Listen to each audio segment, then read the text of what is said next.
Olá, meus guerreiros, tudo belezinha? Pois bem, nós continuamos na luta. Lembre-se, você não pode dormir zerado. O concurso está aí às portas e todo dia você tem que assistir videoaulas, tem que refletir sobre o que nós estamos conversando aqui. Afinal, a prova se avizinha, o cargo é seu, você só vai lá no dia da prova buscar e conquistar o que é seu. Aqui no site, você está exatamente exercitando aí, só chegando mais rápido no seu objetivo. Ok? Eu espero que vocês estejam gostando das aulas de microeconomia. Lembrem-se, dúvidas? kilvia@euvopassar.com.br. Você me encontra lá em caso de dúvidas, ok? Pois bem, nós estávamos tratando da função de produção de curto prazo, que obviamente ela é a menina dos olhos dos economistas quando vão fazer provas referentes à teoria da firma. Significa que você não pode deixar esse assunto por última hora ou simplesmente passar por ele como se ele não existisse. Se existe uma questão ou se existe um ponto que você deve concentrar, respirar e entender, é exatamente o comportamento da função de produção no curto prazo e principalmente suas implicações com o produto marginal, com o produto médio e exatamente o comportamento do produto total ou da produção total, exatamente obedecendo à lei dos rendimentos marginais decrescentes. E aí, com isso tudo que eu já falei, vocês conseguiram juntar com a videoaula anterior? Já deu para ligar as ideias? Conectar-se exatamente com o que eu estou falando? Pois bem, sendo assim, você vai agora comigo para o grande bizu de teoria da produção, do produto total, e eu tenho certeza que a partir desse meu exemplo, você não vai mais esquecer o que significa a função de produto total no curto prazo. Vem comigo. Bom, jovens, essa é graficamente a curva de do produto total ou da produção total de uma empresa quando nós estamos analisando o curto prazo. Lembre-se, aqui no eixo do Y nós temos exatamente o produto total. Aqui no eixo do Y nós temos o produto total. Aqui no eixo do X nós temos o trabalho ou quantidade de unidades do fator variável que obviamente desde o começo nós estamos aceitando que seria aí o trabalho. Pois bem, quando eu olho para essa curva aqui, os alunos gostam muito da maneira com que eu vejo essa curva, porque ela representa exatamente, eu vou precisar ir um pouquinho da maturidade de vocês, mas ela representa exatamente a vida sexual masculina. Olha, se você imaginar que o eixo X seria aí os seus anos de vida, você pode imaginar aí que os homens, né, os garotos aí na sua juventude, aquele vigor, aquele vício, né? Então você tem aí a sua atividade aí, olha, em franca expansão, né? Crescendo a taxas crescentes, né? Bom, até determinado ponto, né? Quando nós chegamos aqui na maturidade, que é exatamente o chamado ponto de inflexão, onde a produção deixa de crescer a taxas crescentes, continua crescendo. Só que agora a taxas decrescentes. E aí você tem uma produção, olha, que continua crescendo, mas a maturidade faz com que cresça a taxas decrescentes. Até onde, Kilvia? Exatamente até o ponto de máximo, quer dizer, o máximo da vida aí do homem, né? O máximo que ele pode fazer na sua vida é chegar aí no ponto máximo da curva de produção. Kilvia, e se ele tentar ir além do máximo? Além do máximo só resta, olha aqui, decrescer, tá certo? Então, o que toda empresa pretende? O que toda a empresa, ela tem um ciclo de vida, que é nascer, crescer, se desenvolver e morrer. Ou seja, é como se depois do ponto de máximo, as empresas tendessem à morte. Qual é a grande sacada, então, da função de produção? Ou qual é a grande sacada do empresariado? É sabendo que se essa aqui é uma curva de curto prazo, que reflete uma relação de curto prazo, a ideia é, depois do máximo, conseguir encontrar maneiras de ter uma nova função de produção para um novo ciclo de produção. Então, depois do máximo, requer nova tecnologia, novas máquinas, novos equipamentos para uma nova função de produção. Senão, resta apenas a morte. Então, nós temos aqui 3 etapas ou 3 fases da função de produção. Essa primeira aqui, onde ela cresce a taxas crescentes, tá certo? Ou seja, eu vou contratando, agora eu estou voltando aqui para a teoria da produção. Agora que você já entendeu que esse formato representa a vida sexual masculina e por quê, você vai refletir aí na sua casa, no seu travesseiro, e você vai chegar exatamente à conclusão de que eu estou correta. Mas tudo bem. Imagine o seguinte, se você lembrar de uma empresa, você vai ter o seguinte, nos primeiros empregados que você passa a contratar, olha, a produção ela vai crescendo bem mais do que se esperava, ou seja, cresce a taxas crescentes. Até onde, Kílvia? Até determinado ponto. É o ponto de inflexão da curva. Exatamente quando ela deixa de crescer a taxas crescentes e passa a crescer a taxas decrescentes. Bom, no ponto de inflexão, você observa que contratando, que é essa segunda etapa aqui, tá? Você contratando novos empregados, você vai continuar aumentando a produção, mas nunca será como nos velhos tempos. Não é mais a taxas crescentes, cresce-se a taxas decrescentes. Até o ponto em que você tem o produto máximo, ou seja, a quantidade de empregados ela é ótima. Depois do ótimo, se você resolver contratar mais funcionários além do ótimo, que aqui eu estou chamando de L estrela, se você resolver contratar mais empregados, do nosso caso lá, do que 6 empregados, novos empregados, além do 7º empregado, você não tem mais aumentos de produção. A sua produção tende a cair. Você lembra que na videoaula anterior nós tínhamos uma produção de 66, quando nós tínhamos 6 empregados produzindo 66, o 7º empregado produzindo com 7 empregados também 66 unidades diárias e o 8º empregado trazia aí consigo uma produção de 64 unidades diárias.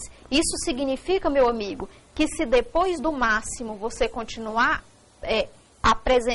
apostando nesse fator de produção, que é o chamado produção, fator trabalho, você terá aí uma queda na sua produção, fruto exatamente da limitação do fator terra. Então, novamente, nós temos aqui 3 fases de análise para o produto total. Nós temos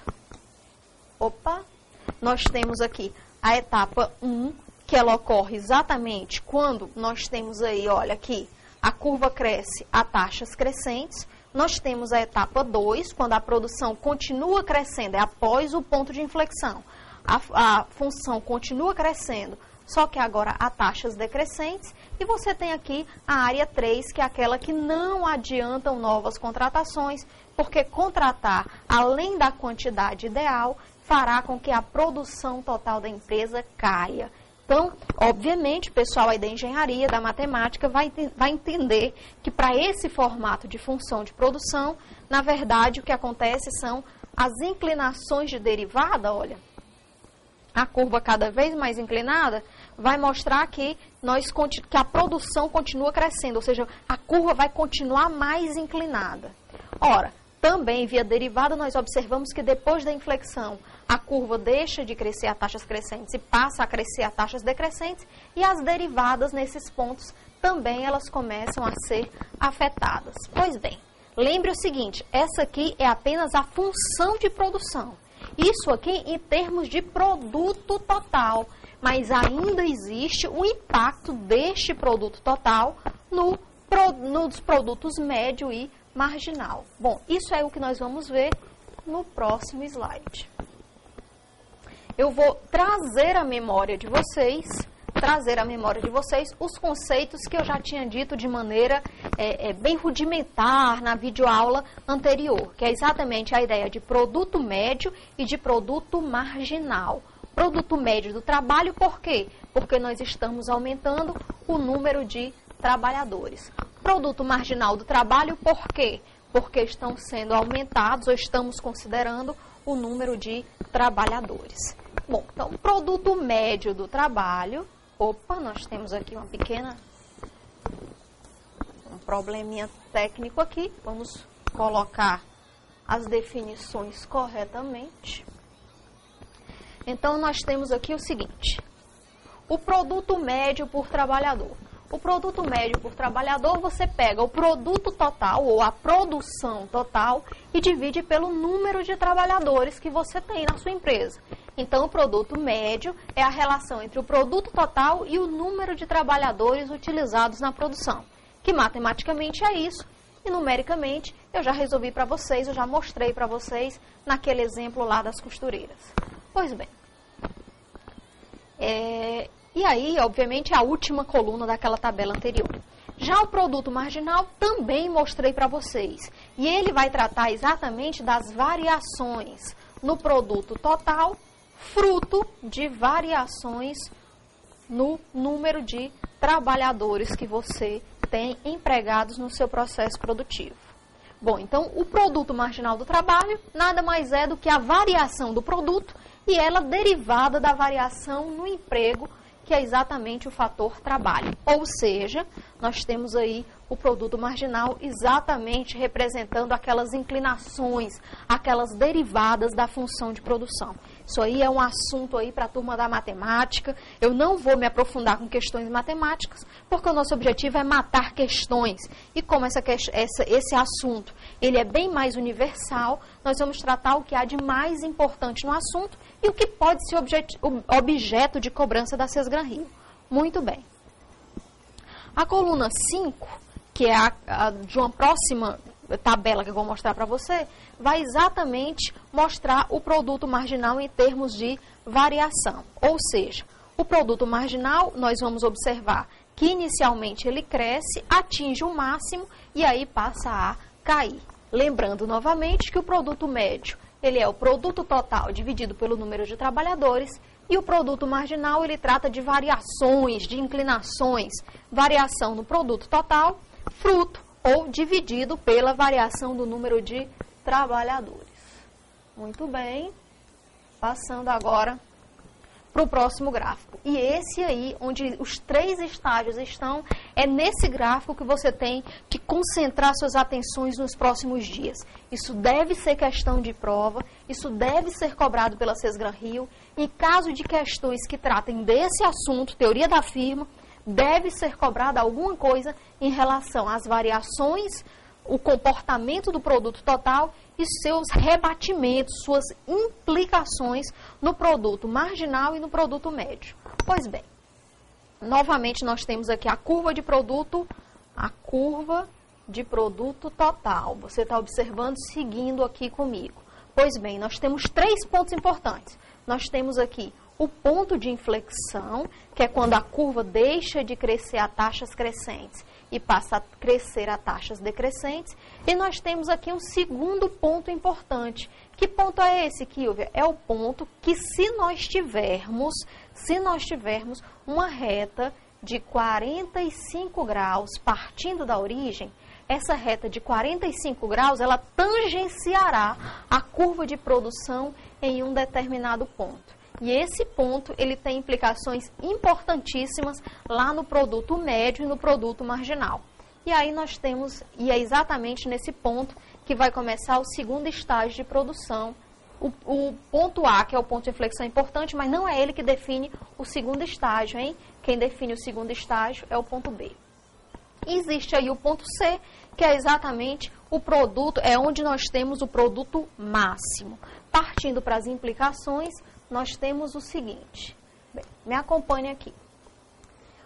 No ponto A é o ponto de inflexão da curva de produto total. Nós vimos que esse ponto de inflexão é quando você tem aí a curva mudando de comportamento, mas ainda continua a produção, ainda continua crescente. Pois bem. Opa. Ok.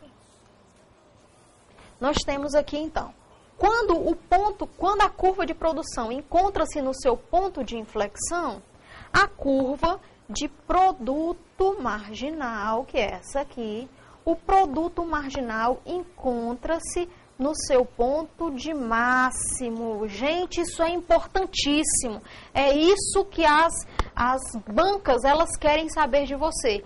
Quando a curva de produto total encontra-se no seu ponto de inflexão, o produto marginal encontra-se no seu ponto de máximo. Outro ponto importante. O outro ponto importante é exatamente o ponto em que a curva de produção é tangenciada por uma reta de 45 graus que parte da origem. É exatamente nesse ponto que nós observamos aqui que o produto médio, ele é igual ao produto marginal.